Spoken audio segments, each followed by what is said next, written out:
प्रिय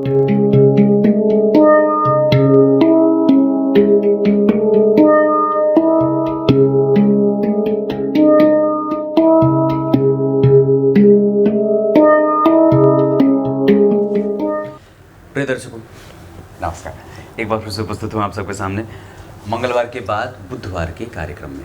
विश्लेषण जन्म कुंडली का इस कार्यक्रम के अंतर्गत सुबह 10 बजे से लेकर 11 बजे के बीच में उपस्थित हूँ आप सबके सामने। आज जिनकी कुंडली लेकर के आया हूँ, इनका नाम मृत्युंजय है और इन्होंने सवाल पूछा है, सबसे प्रधान सवाल कि बड़े भाई के साथ व्यापार मिलकर के किया जा सकता है कि नहीं। अगर इस तरीके का कोई सवाल दिमाग में आए कभी, या जीवन पर्यंत धन की स्थिति कैसी रहने वाली है, जीवन पर्यंत भाग्य कैसा रहने वाला है, जीवन पर्यंत कैसी स्थितियां रहने वाली हैं, ये कौन सी विधा है जो बताएगी। ये ज्योतिष विद्या के अंतर्गत आपको इन सभी सवालों का नहीं, प्रत्येक सवाल का उत्तर ज्योतिष विद्या में देने की क्षमता है। तो यहाँ पे पहले ही सवाल में अगर देखें तो इनकी कुंडली में जो बड़ा भाई कौन होता है, बड़ा भाई होता है गुरु। देवगुरु बृहस्पति आपकी कुंडली के बड़े भाई हैं, बड़े हैं। वो जो भी हमारे जीवन में बड़े लोग होते हैं वो कुंडली में गुरु के रूप में उपस्थित होते हैं और उनके प्रति सच्ची श्रद्धा और विश्वास या भक्ति या भाव या एक जो जुड़ाव है वो सूर्य से और चंद्रमा से मिलने को आता है। अगर ये दोनों कमज़ोर होते हैं तो व्यक्ति अपने पर्सनल और प्रोफेशनल करियर में बहुत अच्छे तरीके से संतुलन नहीं बना पाता है। इनकी कुंडली में गुरु जो हैं वो सप्तम स्थान में बैठ करके लग्न को देख रहे हैं और ये बात है कि ये सप्तम भाव जो है वो व्यापार का भी होता है। यहाँ के अधिपति शनि जन्म कुंडली में अपने भाव से 5 घर आगे सूर्य और बुध जैसे ग्रह के साथ बैठे हैं, यानी कि जो सप्तम भाव व्यापार का अधिपति है, जहाँ खुद बड़े भाई स्वरूप गुरु बैठे हैं, सप्तम भाव के अधिपति जो बैठे हैं शनि वो सूर्य के साथ बैठे हैं और वस्तुतः यहाँ पे वो अस्त होंगे क्योंकि 15 डिग्री के शनि हैं और सूर्य 20 डिग्री के हैं। ऐसी अवस्था में डेली रूटीन कभी कभी गड़बड़ होगा, आलस्य भी होता है, प्रमाद भी होता है, काम रुकावट और थकावट दोनों के साथ चलता है। लेकिन चूंकि यहाँ के अधिपति हैं अपने भाव से पंचमस्थ हैं, इस भाव से बैठ करके शनि को और सूर्य को और बुध को, यानी कि आपकी कुंडली के धन भाव के अधिपति, लग्न के अधिपति और व्यापार भाव के अधिपति, इन तीनों ही भावों के अधिपति को, लग्न के अधिपति, धन के अधिपति और व्यापार के अधिपति, तीनों पे गुरु की दृष्टि है। यानी कि ये एक अच्छी बात होगी क्योंकि सिंह लग्न की कुंडली में पंचम और अष्टम भाव के अधिपति होकर के पेट से संबंधित समस्या देते हुए सबको, आपको और आपके बड़े भाई को, और ये गुरु ऐसे प्रभावों में देंगे। हालांकि आपकी कुंडली में अष्टम भाव के अधिपति होकर के लग्न को देख रहे हैं तो व्यक्ति के जीवन में 1 वर्ष, और चूंकि जो ये स्थिति बन रही है, यहाँ जो चंद्रमा बैठे हैं 6वें भाव में मकर के होकर के, अष्टम भाव के अधिपति गुरु लग्न को देख रहे हैं, चंद्रमा 6वें में, तो 58वें वर्ष में एक बार बहुत तीव्र बीमारी होती है ऐसे। और उसके बाद व्यक्ति की आयु अगर उस अवस्था में बहुत अच्छी रह जाए तो उसके बाद व्यक्ति 80 वर्षों की आयु प्राप्त कर लेता है ऐसा। यहाँ भाग्य भाव के अधिपति मंगल बनते हैं और ये जाकर के भाग्य भंग योग लगा रहे हैं। अब यहाँ पे व्यक्ति के पिता के सुख का प्रभाव थोड़ा कमज़ोर हो जाएगा क्योंकि दशम भाव पिता का होता है और उसके ठीक पिछले वाले भाव से आप उसका उपभोग देखते हैं, उसका सुख आपको कितना है ये देखते हैं। और सूर्य से 4 घर आगे से भी व्यक्ति को पिता का सुख प्राप्त होता है। तो सूर्य से 4 घर आगे यानी वो है तो, पर थोड़े मंद गति से या थोड़े बीमार है क्योंकि मंगल यहाँ 9वें भाव के अधिपति होकर के नीच के, और किसी भी शुभ ग्रह से मंगल का कोई संबंध नहीं है, उल्टा वो राहु से दृष्ट है। इस कारण से मातृहंता हो जाए या माता को रोग व्यक्ति के कारण लग जाता है ऐसा। क्लियर है?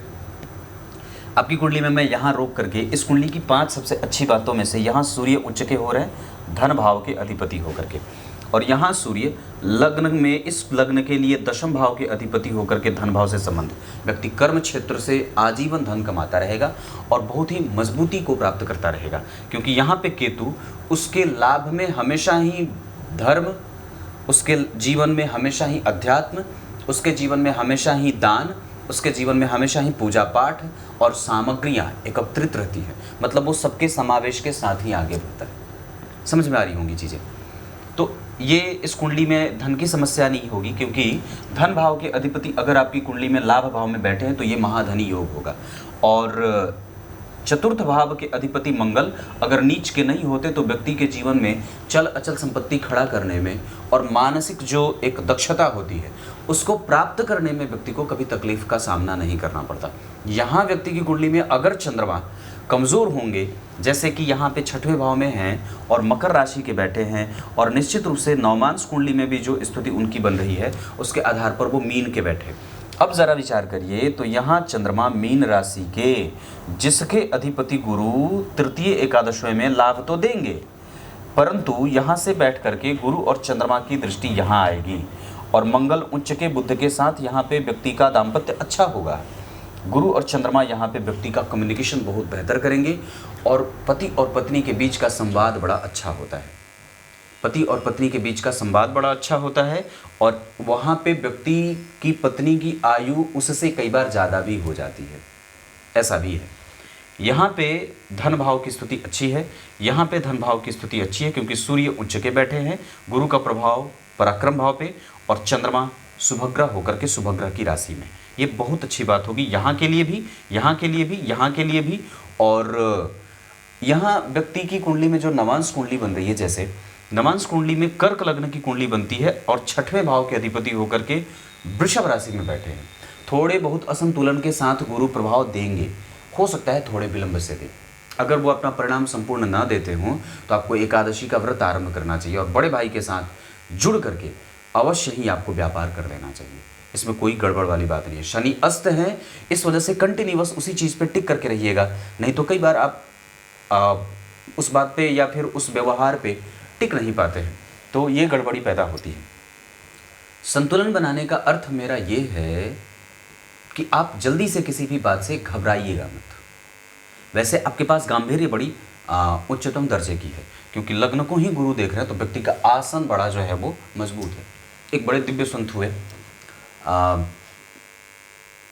वो एक साथ में पता नहीं कितने दिनों तक, अभी कुछ वर्ष पहले की बात है, कितने वर्षों तक बैठने का उन्हें वो जो है वो अभ्यास था। 24-24 घंटे एक आसन पे बैठ जाते थे। इससे ये बात सामने आती है कि हमें आसन बदलने के लिए मजबूर ना होना पड़े और जितनी ज़्यादा गांभीर्य रहे आसन में उतना ही व्यक्ति के जीवन में भी आदर्श स्थापित होता जाता है, वो खुद दूसरों के लिए आदर्श हो जाता है। उनके शिष्य कहते हैं कि गुरुजी को कभी सोते देखा ही नहीं, पता नहीं कब सोते हैं, बैठे ही रहते हैं और जब देखो तो जो है वो हमेशा भगवान का नाम चलता रहता है, तो सोते कब है? आप लोगों को लगता होगा गांधी जी बड़े बड़े सन्यासी थे ना, उनसे बड़े ऊंचे ऊंचे सन्यासी थे पर वो कभी सामने आ करके, ऐसे बहुत सारे शुद्ध संत हैं जो कभी भी सामने नहीं आए क्योंकि वो सामने आने में उनका नुकसान हो जाता है।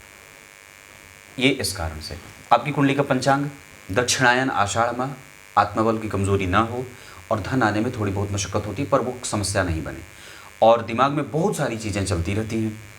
शनिवार को जन्मे हैं तो दुखी होंगे, आत्मा जो है वो मलिन या दुखी रहती है क्योंकि लग्न पे गुरु और शनि का प्रभाव है, तो व्यक्ति को सरकार से और बड़े लोगों से सहयोग अवश्य मिलता रहेगा क्योंकि शनि की तीसरी दृष्टि यहाँ है जो सप्तम भाव के अधिपति हैं और लग्न पे गुरु का प्रभाव है जो पंचमेश होकर के देख रहे हैं। ऐसी स्थिति में व्यक्ति का एजुकेशन और व्यक्ति का जो प्रारब्ध है वो बड़ा ही अच्छा होता है, उच्चतम दर्जे से व्यक्ति प्राप्त करके, वो जो पिछला जन्म है वहाँ भी व्यक्ति का प्रभाव बड़ा अच्छा था, इसमें भी अच्छा है, आगे भी अच्छा है।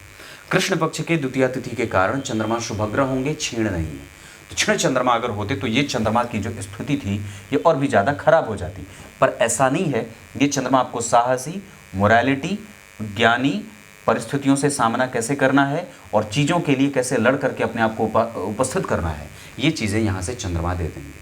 हालांकि गुरु और चंद्रमा एक दूसरे से द्विद्वादश में है तो व्यक्ति अपने मन का करने वाला होगा, जेब में पैसे हो या ना हो सबको मदद करने के लिए तत्पर होता है और कई बार स्वार्थी सोच को भी लेकर के आगे बढ़ेगा। ये दोनों का समावेश जीवन में देखने को मिला। हालांकि धर्म हमेशा ही रहेगा क्योंकि मंगल नीच के होते हैं परंतु लग्न को गुरु देख रहे हैं, तो धर्म है पर कमज़ोर है, भाग्य का लाभ कमज़ोर है, लेकिन धर्म का स्वरूप स्वयं गुरु देख रहे हैं और व्यक्ति के पास विलक्षणता होती है, वो मोरालिटी उसकी इतनी तीव्र होती है, वो इतना गंभीर ज्ञानी होता है, गूढ़ और रहस्यमयी होता है कि किसी को भी स्पेस दे देता है और किसी को भी अपने नज़दीक बुला करके बिठा लेता है। मतलब वो कभी भी किसी को अपने कोप का भाजक नहीं बनाता, है ना, अपने क्रोध से कभी किसी का नुकसान ना करे, ऐसा वाला। तो ये है वैश्य वर्ण और मनुष्य गण के होने के कारण व्यक्ति में राजसिक और तामसिक ये दोनों प्रवृत्ति देखने को मिलेंगे। राजसिक में राजा की तरह निवास करना, महत्वाकांक्षी होना, चीज़ों को प्राप्त करने में भागना और इकट्ठा करने का एक अलग जुनून होता है।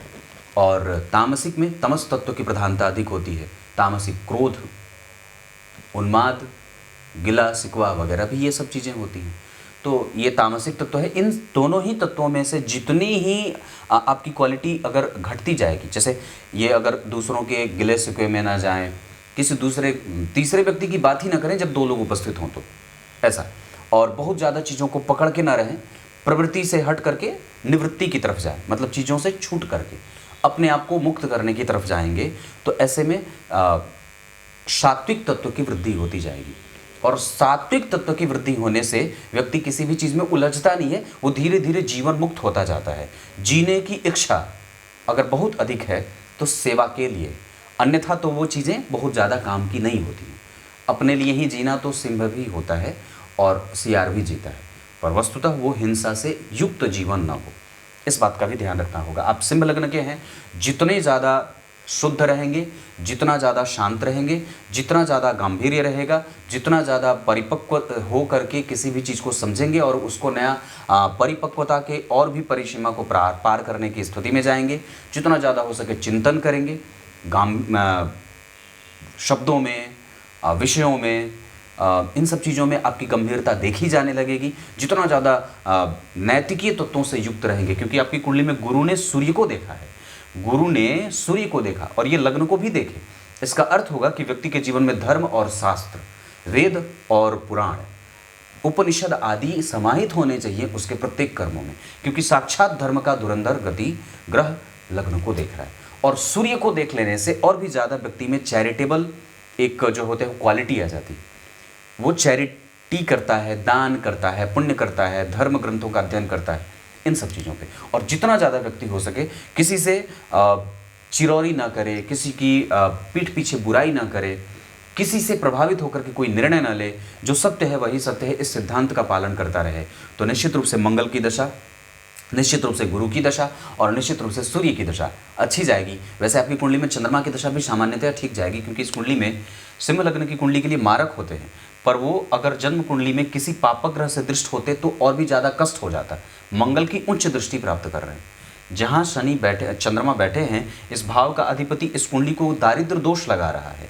लेकिन छठवें भाव के अधिपति के साथ अगर लग्नेश बैठेंगे, लग्नेश सूर्य छठवें और सातवें भाव के अधिपति के साथ बैठे, इस वजह से दिनचर्या में आलस्य आता है और कई बार व्यक्ति को प्रमाद भी मिलता है और उसका काम अनएस्टेब्लिशमेंट के साथ बढ़ता है, क्योंकि दशम भाव में लग्नेश जो हैं वो 12वें हैं। ये कई बार व्यक्ति के जीवन को पटरी पे शुद्धता से नहीं आने देते या विलंब से आने देते हैं। आपको थोड़ी बहुत मशक्कत करनी पड़ेगी अपने कर्म क्षेत्र में अपने आप को प्रूफ करने के लिए, और हर बार आपको अगर प्रूफ करना पड़ा है कभी किसी के सामने तो वो शनि के कारण प्रूफ करना पड़ा है, षष्ठेश के साथ लग्नेश के बैठने के कारण प्रूफ करना पड़ा है। ये बुध और सूर्य आपको देंगे सारी चीज़ें, क्योंकि धनेश के साथ लग्नेश का जाना महालखपति या करोड़पति योग बना देता है। अब मैं आपको 2-3 चीज़ें और बता देता हूँ। इस कुंडली में शुक्र का प्रभाव ठीक रहेगा। राहु केतु के संपर्क में आने के कारण व्यक्ति के जीवन में व्यय की अधिकता रहेगी। धन आता रहेगा पर वो एक जैसा नहीं आएगा, क्योंकि चंद्रमा यहाँ साहस देते रहेंगे तो व्यक्ति इकट्ठा करने में अपना पूरा जोर लगाएगा। भाग्य का सुख है पर कम है। माता पिता में से पिता और माता दोनों के सुख की स्थिति संतुलित है, क्योंकि माता का कारक यहाँ रोग में और पिता का कारक यहाँ लाभ में। तो पिता से आर्थिक पक्ष तो लाभ में मिलता है, पर पिता का संपूर्ण जीवन का जो प्रभाव है वो थोड़ा कमजोर सा होता है। सिंह लग्न के होने के कारण व्यक्ति में संततिवान होने का योग बनेगा, पर संतति प्रायः 1 से अधिक 2, इससे ज्यादा नहीं होती है। स्थिर लग्न के होने के कारण और लग्नेश का लाभ भाव में बैठ के जाने से और जन्म कुंडली में धन भाव के युति से लाभ का संकेत बहुत बढ़िया रहेगा। व्यक्ति अपने बल पे बहुत सारी चीजें इकट्ठा करने पे उसका ध्यान भी रहे और उसका आकर्षण भी उस पे काम करता है। पराक्रम भाव पे जन्म कुंडली में यहाँ के अधिपति का यहाँ जाना व्यक्ति को स्वयं का कारोबार स्थापित करवाए, और जब तक व्यक्ति स्वयं का कारोबार ना करे तब तक वो जीत हासिल नहीं कर सकता। धन भाव और मंगल ये दोनों एक दूसरे से द्विद्वादश में हैं, इस वजह से टिकना, स्थिर होना, चीज़ों को एकदम बैलेंस के साथ बहुत लंबे समय तक चलाना व्यक्ति के लिए मुश्किल हो। जैसे किसी भी स्थिति को मेंटेन करने में ऊर्जा ज़्यादा लगेगी। और आपकी कुंडली में तो ऊर्जा का कारक नीच का बैठा है, किसी शुभ ग्रह से प्रभावित नहीं, इस वजह से मेहनत और मशक्कत थोड़ी बनी रहेगी। तत्व के आधार पर राहु का वृश्चिक राशि में बैठना घर में कलह का वातावरण तैयार करेगा, इस वजह से कुल देवता की पूजा आवश्यक करने की आवश्यकता है।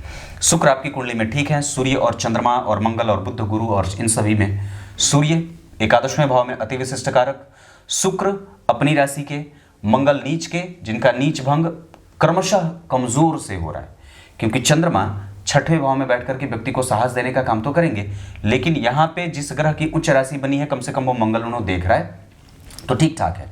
हाँ, पर मेहनत व्यक्ति को करनी होगी, क्योंकि भाग्य का बल निश्चित रूप से कमजोर है।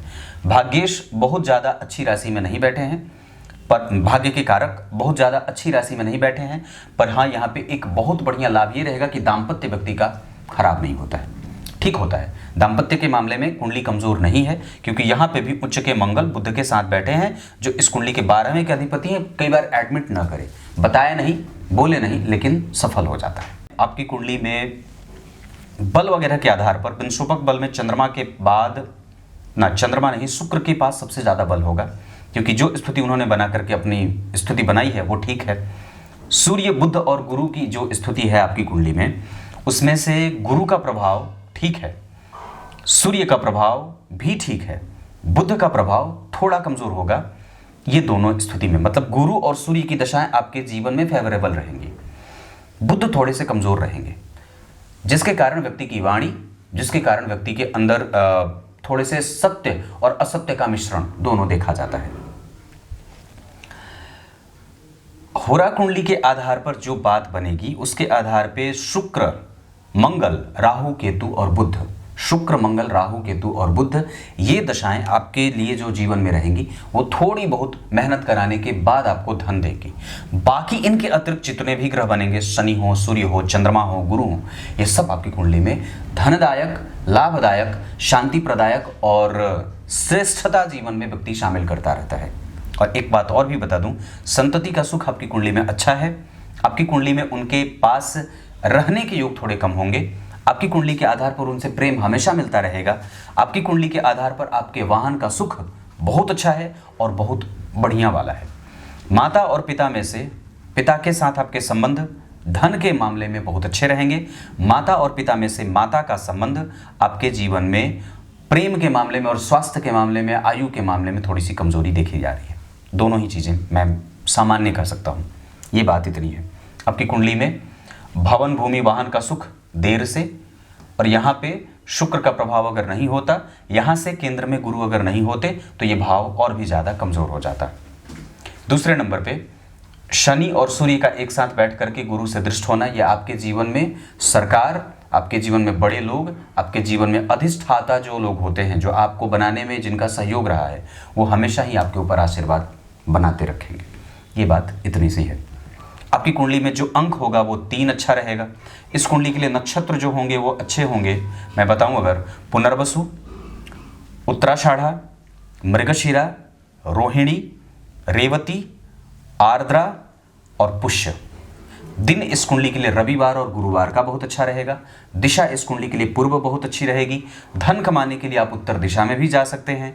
आपकी कुंडली में मित्रता कुंभ वालों से, धनु वालों से, मेष वालों से, मिथुन वालों से अच्छी रहेगी। इस कुंडली के लिए सूर्य की दशा, गुरु की दशा, मंगल की दशा के साथ साथ बुध की दशा भी अच्छी जाएगी, थोड़ी बहुत कमजोरीपन के साथ, और चंद्रमा की दशा भी सामान्यतः ठीक जाएगी। 5 ग्रह आपके फेवर में। बच्चे कितने?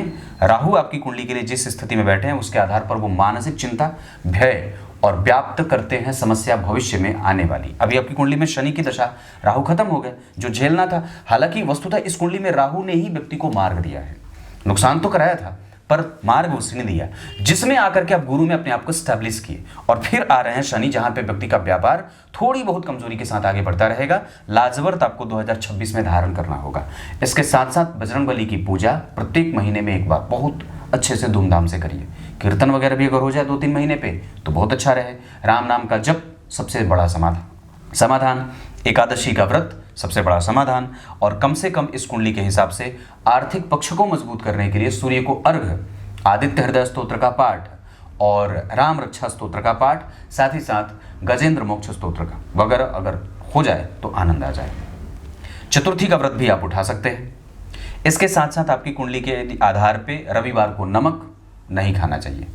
इस कुंडली के लिए अभी के हिसाब से या आगे भविष्य में एक पुखराज बहुत आवश्यक होगा, क्योंकि यहाँ पे भी वो अच्छे बैठे हैं केंद्र में, यहाँ पे वो केंद्र में नहीं है, पर इस कुंडली के लिए भाग्य के अधिपति होकर के अपने घर में चंद्रमा को स्थापित किया और कम से कम मंगल को देख रहे हैं जो इस कुंडली का सर्वाधिक योग कारक ग्रह है।